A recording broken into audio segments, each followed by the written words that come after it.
এই তুই ইমান মন মাৰি বহি আছে কি হ'ল তোৰ কেলা কচোন কিয় আজি দেউতালৈ বহুত মনত পৰিছে কি হ'ল গোলাপ আজি হঠাৎ এইবিলাক যে নাই অ' কিয় জানো দেউতাক লৈ গ'ল ভগৱানে ইমান সোনকালে সেই ৰোগটোৱে দেউতাক খুলি খুলি খাই আহিছিল আমাৰ টকা পইচাৰো অভাৱ সেইকাৰণে লাগতিয়াল সময়ত ট্ৰিটমেণ্ট দিব নোৱাৰিলোঁ দেউতাই মোক বহুত ছাপৰ্ট কৰিছিল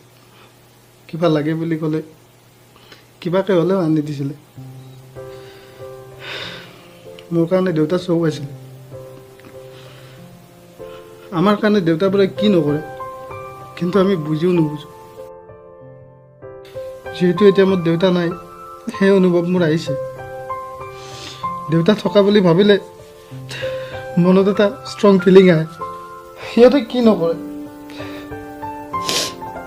ঘৰখনৰ কিবা বিপদ হ'লে আগত থিয় দিয়া সদায় ঘৰখনৰ সিদ্ধান্ত দিয়া মূল মানুহ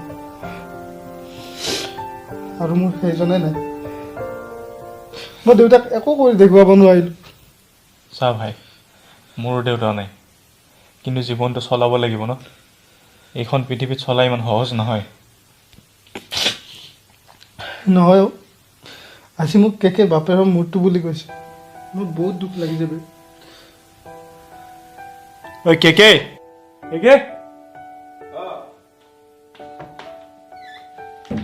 কি হ'ল বে তই এনেকৈ মাক দেউতাকক ধৰি কথা নকবিচোন আৰে মই এনেকৈ মিন কৰি কোৱা নাছিলোঁ নহয়